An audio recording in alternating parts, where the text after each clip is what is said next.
Hello and welcome to our post-game show. Wow, what a game. Alongside me is Spectrum Sports editor Colton Poole, SUTV's Allie Thorson. I'm your host, Joel Sipper. Guys, let's get your first thoughts about this game. Well, Wow was right. You said it best. I mean, honestly, when we were looking at going into this game, we knew it was going to be pretty evenly matched. Yeah. We knew it was going to maybe come down to the wire, and it did exactly that. It did not disappoint at all. I mean, what can you say about Carson Wentz? He came up in big time with under 2 minutes to go, gets that touchdown. R.J. Erzendowski, the true freshman, does it all. But, I mean, honestly, NDSU's defense, this whole team really performed when it needed to most. Definitely. And now that I can actually breathe and take it all in, what did we say earlier? You guys, it's going to come down to the defense, and that's exactly what it was. Congratulations to this team. I mean, I think we're all absolute in shock. No one knew what was going to happen until that clock hit 0. 4 in a row. I mean, I mentioned earlier in our pregame show, it didn't seem like the lights were ever too bright for Carson. Minute 33, timeouts left. I look, and I'm like, I don't know about this, guys, you know. And then he just came through, like. And I was thinking about this earlier, or at least when Trey Roberson scored that, 50-some-yard touchdown run. Yeah. I was looking up at the clock, and it was a minute 30. I was like, that's a little too much time if you're Illinois State. With 3 touchdowns. And I was thinking about this earlier. I mean, would you maybe want to sit on the 1-yard line in that situation? I mean, that's a little bit of a cheeky move, but, you know, it's gambling. It probably would have worked for them. And they only needed a field goal at that point. So, yeah. I mean, it's really a toss-up. But I was talking to the Illinois State student newspaper editor, and he was saying that Trey Roberson, no way does that guy do that. He's running into the that. The man of the steel, he wants to go or he wants to score. Exactly. And we were listening later on after the game, talking to Carson, and he knew that, what did we say earlier? Relax. He had that team. The seniors pulled together. They knew how to control the situation and bring it into the house. And let's sort of talk about like what we looked at earlier, what we thought, who were going to be the players that we watched. Trey Robertson, Marshawn Coprich, we knew it was going to be one of them. The coaches talked about, you know, we're going to have to limit them, and most teams, they picked which person that they wanted to shut down. I guess it was Trey Robertson's day, but even Marshawn Coprich, he went over 100 yards. Yeah, and you couldn't really, prevent that from happening, but the fact that, he was relatively limited to what he's used to. He had about 2,200 yards rushing for the year, but Trey Robertson, I mean, responsible for 4 touchdowns, 3 touchdown passes, and the 1 touchdown run at the end. I mean, absolutely phenomenal game. And if Illinois State wins, he's easily the most outstanding player of the game. Yeah. And I think we did see that the Bison contained him more. With Robertson, you had over 300 total yards. I mean, when he took off for 53 yards, everybody was just in shock and awe. I think those were definitely, as we said before, the 2 guys that they needed to contain. A little bit less on the containing that Bison fans had hoped for, but it did end up in the W. He did a great job of reading the ends on that read option. I know it's so simple, but, you teach your D ends, you have quarterback.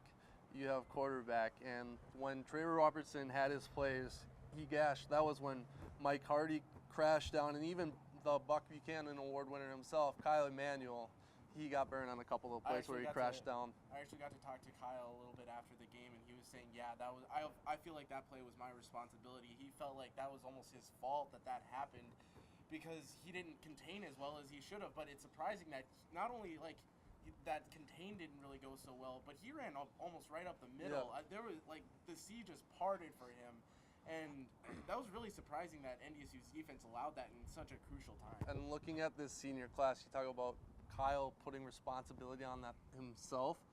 Let's look at these seniors, what could have went wrong. I mean, we've talked about these guys they make their plays, and they had their opportunities earlier, but didn't, like the Andrew Board fumble recovery, and they didn't capitalize on that and put a touchdown on.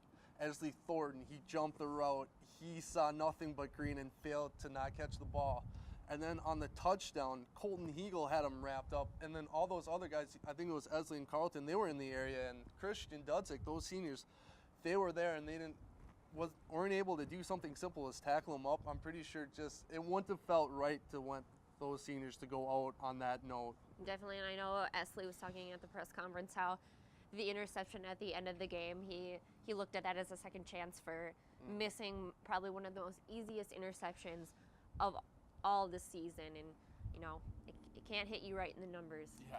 I know we have our initial reactions. Let's take a look at what Illinois State and NDSU, both their players and coaches, said about this game.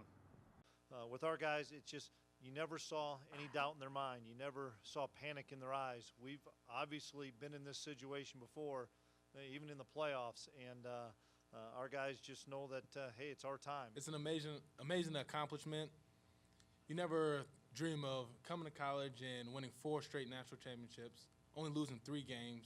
Like, that's something you only dream about, something that happens in video games or something like that. That's a tough way to lose a ball game, especially being a senior.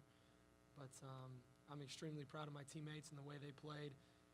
You know, I just told our players after the game that, you know, you didn't lose the game, you just ran out of time. Just one of those. To seal the deal with an interception like that, especially after missing the one earlier, very rewarding. What we've done this year shows that it wasn't those 24 seniors that got us 3 national championships. It's everyone around, everyone in the program, from coaches to players to even training staff. Like, we're a whole Bison family. It's not 24 seniors that's going to win us a national championship. I always make sure that Carson is able to sit back and lead the team, you know, and I just support him. You know, that's just my job. I tell him all the time, hey, look, I got your back, but at the end of the day, you got to lead us, you know, and that's just that. But, you know, sometimes I get a little crazy and a little emotional. Well, this has definitely been an unbelievable experience. My goal was to come in here and play right away. I definitely didn't, you know, really realize the magnitude of this situation and all the things that came from playing right away, and it's been quite the ride, and I'm very happy the way it turned out. It was fun. I was on the stage, and Brock Jensen was on there and gave Brock a hug, and I said, Brock, do you remember who wore 16 last year? And he said, that guy is ice. He's unbelievable. So I know Brock's got high praise for him. I know other people that reacted very highly was Bison Nation themselves. The trip that they went down, of all those miles that they've drove, all the airplane tickets, it was about a 70-30 crowd here. Let's take a look at that with the pep rally that was hosted on earlier this week and the turnout that was in Allie Thorson's package. When the pep rally for North Dakota State was moved to a different indoor location, some were worried there would be a lack in attendance. But when over 8,000 Bison fans packed the mini dome of the Allen Event Center, the sea of green and gold was just another reminder of why Bison fans have made Frisco the Fargo of the South. I'm the oldest of 4 siblings who came from various states, 2 from North Carolina, 1 from Oklahoma, 1 from Illinois, and our mom is here from Minnesota, all NDSU graduates. I've lived in North Dakota for 22 years and recently moved to New Hampshire and really wanted to be here for the Bison this year. NDSU fans have shown their pride not only in the Midwest, but all corners of the country. And for some, coming to Frisco is one more thing they can cross off their bucket list. It was a surprise to him, and then my son-in-law, Aaron Vegan, got a suite. So we're in a suite over at the stadium. So we'll be nice and toasty tomorrow. We're going to be nice and cozy tomorrow. For others, showing their Bison pride is not only a passion, but a work of art. Well, they are real furs and real horns, and it takes a lot of effort to put that together. My sister-in-law, Lynn, there is the creative genius that designed them and did them. The 12th man of Bison Nation isn't something the players take for granted.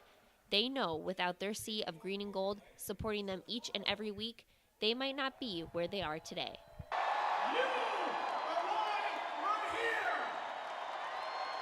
This year, and I'm just so excited to see what the fans are going to bring this year, this 4th year, and to hopefully make history.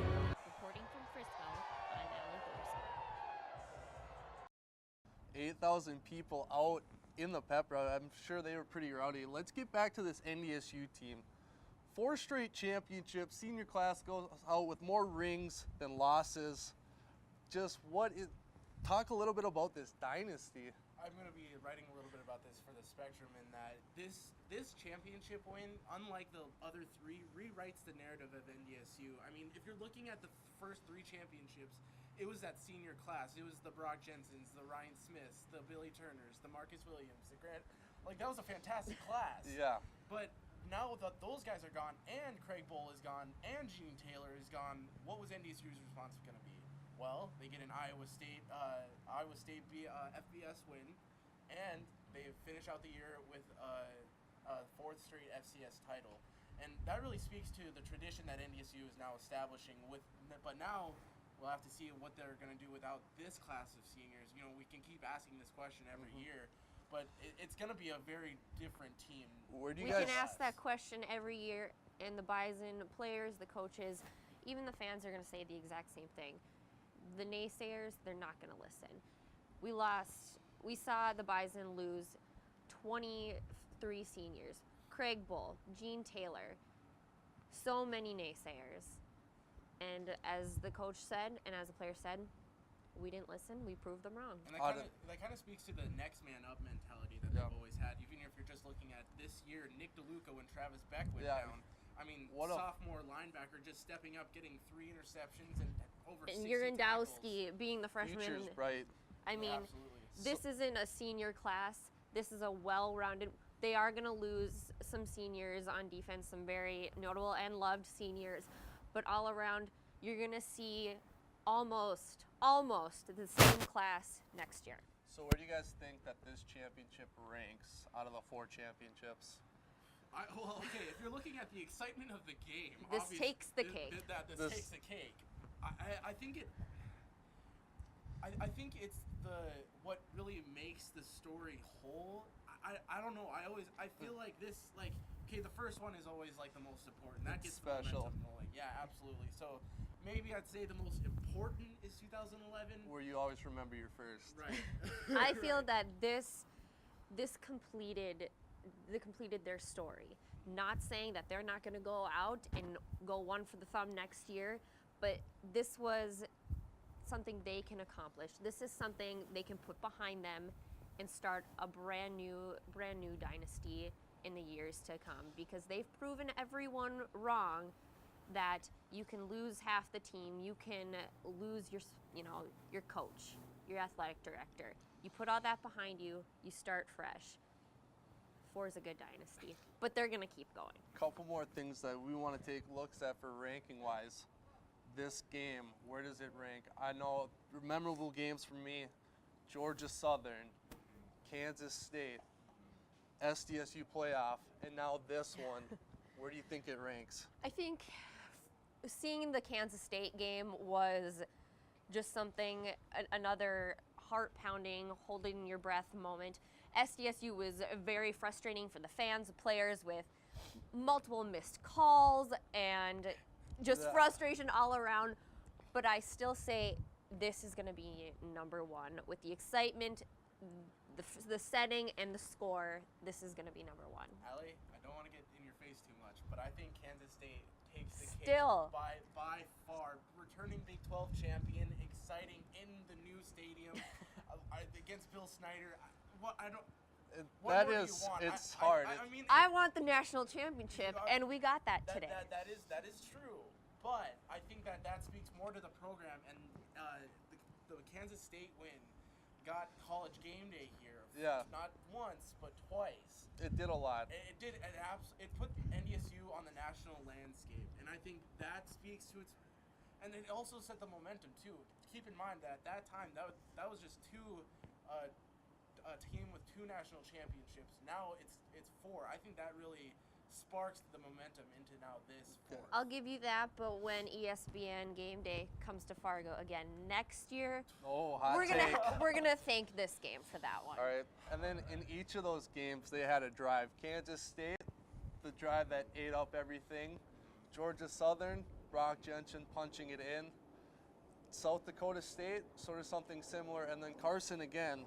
Where would you put the drive that Carson led and then had the chemistry with RJ Urzendowski, who they said just straight up cold-blooded? Oh my God. Okay, Well, if you're comparing the drives themselves, The still- game-winning drives. I still got to say Kansas State because that was an 8-minute drive to win the game and leave 30 seconds on the clock. Just very methodical the way that they Right. did it. Is, I think the scoring, if you're looking at the scoring play of those games, I would give it to Brock Jensen in the Georgia Southern game because that was a 4th and 4, and he just took it on, put the team on his back and got the touchdown. And that was a game that they should have won, and they turned out and pulled it out at the end. Each of those drives won a championship. And I've always heard, my dad is one to say, defense wins championships. To see at South Dakota, the sacks, the interceptions, to seal, but you have, Carson Wentz taking it in and Urandowski. I can't put a number on these. They're all great, and they all led to a trophy. I don't know. For me, it's a little bit of a toss-up between Kansas State and the one that we saw today. Kansas State, it was methodical, but if they would have went 3 and out, their defense has time to get them the ball back. There's a lot of time. Carson Wentz, I believe you called it last year in our pregame show. I mean, the kid. He's the real deal. He's the real deal. something and I think special. It's going to get even better next year with the experience he's got under his belt now, and he's shown that he can get it done in money time, like Brock Jensen did last year.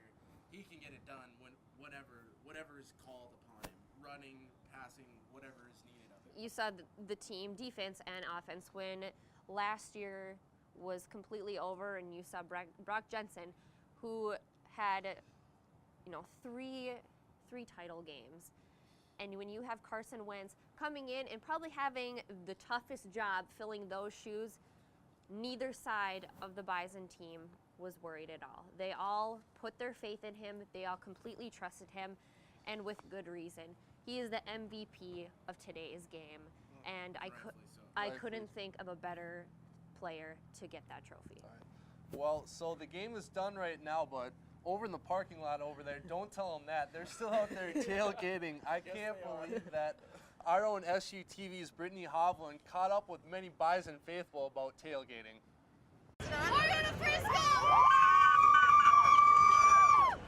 Tailgating, just like winning national championships, is a tradition. On a chilly Texas morning, Bison fans flocked from all over the country to gather outside the Toyota Stadium in Frisco. Although over 1,000 miles away from the Fargo Dome, it feels like home.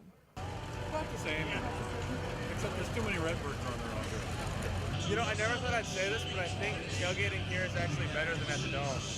There's just so many people being so awesome. I just see the horns everywhere, and it's really great. Way better here, way better. Everybody's so friendly. Texas is just like Marvel. The Bison Brotherhood is what draws them, and winning football games is what keeps the crowds coming back for more. Even though the number of fans has grown since the first national championship, for many, it goes further back than these past 4. I was the kicker for the Bison 40 years ago, so it started about 42 years ago for me. When I started hanging out with him, I became a Bison fan. Bison fans back in early 70s.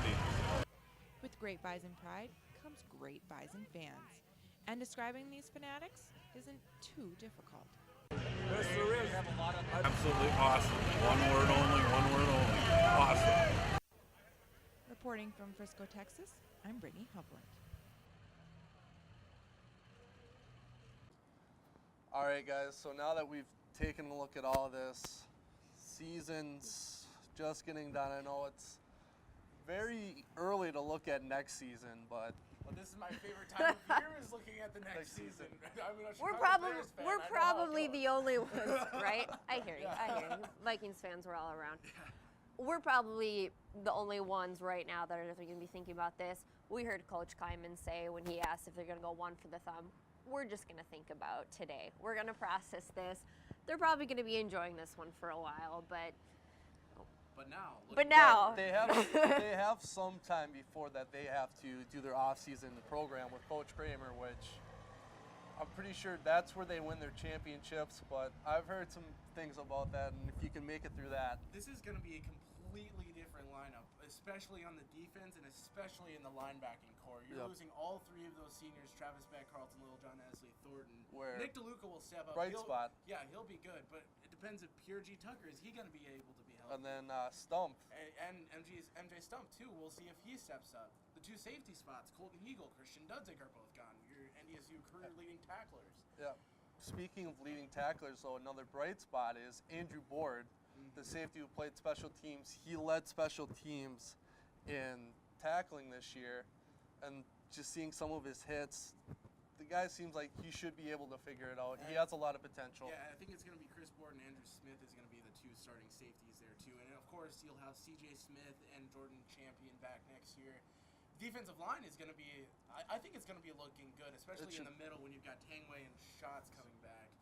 And if we're looking at the offense, Carson Wentz, like I said, he's going to be legit next year. He mentioned Coach Kramer today, and you mentioned it a little bit. If you can get through that, you probably have a good thing going. We heard Carson say nothing but gratitude and thankfulness for Coach Kramer because, as Carson said, he is the reason that they got through the offseason. He is the reason they stayed at the level that they are at. And then Carson, too, he's going to have a little bit of new toys to play with next season. You're Windowski. He doesn't have Crockett. I think you're going to see they have the tight end, Alberts, that he's had a little bit of a connection with. Kerry Woods is going to be back, R.J. Urzendowski, but now that big wide receiver on the outside, who's going to fill up? I look at Isaiah Franson and D. Gray. D. Gray, he had his name called up a little bit earlier in the season when Zach Ra went out, but really he didn't get out there that much, or NDSU went with a different game plan. I think Franson is going to be the guy to look for, at least because he's kind of the younger talent, the raw talent that we don't really know about. And that's just me predicting that. But I think the main target is going to be R.J. Urzendowski, without a doubt. We saw it in the last drive where he had 3 or 4 huge catches that were absolute momentum changers. And he came through as a true freshman. He's got 3 more years to go. And he's just going to keep getting better. I think, too, with Crockett, not only was he a great runner, but he was so good in the passing game doing wheel routes where if you get a mismatch with a linebacker or something like that, he's going to burn you. Now looking at, I think NDSU is going to go back to its more traditional approach next year with the two-headed monster. They're going to have Chase Morlock and King Frazier tossing the rock. I think King Frazier is going to be the guy to look for there. I think he's going to be the starter. I think if we're looking back to last year, Samuel Jury, John Crockett, I think King Frazier will be the starter. And also, by the way, the offensive line, they're only losing 1 senior. They're going to be really good. We've already seen playing from King Frazier this season. When you look at his numbers, he stood right in there with John Crockett. And when you have a leader like John Crockett being your mentor throughout these seasons, in the championship seasons, you're going to learn from the best. And I have no doubt that King Frazier will step up. And maybe not fill Crockett's shoes because, let's be real, with that attitude and with that craziness that Crockett has, you're probably... Yes. I've never seen someone get as amped and in the zone as John Crockett. The look that he has in his eyes, and you can see him and Carson put that team together at the very end. We heard them talk about it today. Crockett was giving him a little mischief with trying to get in, but he said, hey, I'm just going to back up, let Carson take it. But he will be missed as a leader of that team. All right. One last thing we want to look at. This is going to be another early prediction thing. We talk about this year's seniors. They aren't even done in the playoffs yet. Who do you think from any the playoffs in the NFL? Okay.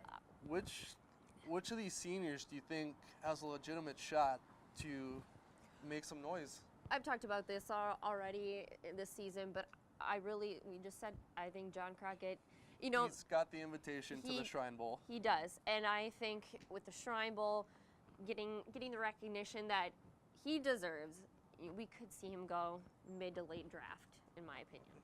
I think that it's fair to say that John Crockett could be the guy because if you're looking at the Buck Buchanan Award winner, Kyle Emanuel, he is very undersized, and that's going to hurt him a lot, especially at the defensive end position. Yeah. But I think that he has the speed and he has the football mindset to fit in as a 3-4 outside linebacker. Yeah, he's gonna be a sack monster if he can get this. If he can adjust the NFL speed, I think he's going to excel at the NFL. Coach Kleiman always talks about his motor. Taking a look at the safeties and the linebackers, you guys see something, maybe teams looking at Hegel or Dudzik or possibly Littlejohn? I think both Hegel and Dudzik. Dudzik has a little bit more of the athleticism, so NFL scouts might be a little bit more interested in what he might bring as a raw talent. But I think Hegel might be the more ready prospect. So we'll have to see, because maybe they'll do something kind of like what Marcus Williams did this year, where he makes a team even undrafted and he really does well. And I was going to say that nobody from the Bison will make it into the NFL is completely ridiculous. We saw Billy Turner and Marcus Williams go, and this team was just as good as last year's team. We're going to see at least one player go. At least get their shot. Yeah. Yeah. All right. This pretty much wraps up our own Game Point in Frisco. I'd like to thank Colton Poole for being here from the Spectrum, Allie Thorson, Brittany Hovland making the trip down, our own general manager, our director, Tony Smith, running the camera, being the behind-the-scenes guy, helping us make sure that we get the stuff done that we need to get done. Staying in and line. to all the other people that have made this possible. Thank you for watching this edition of Game Point in Frisco.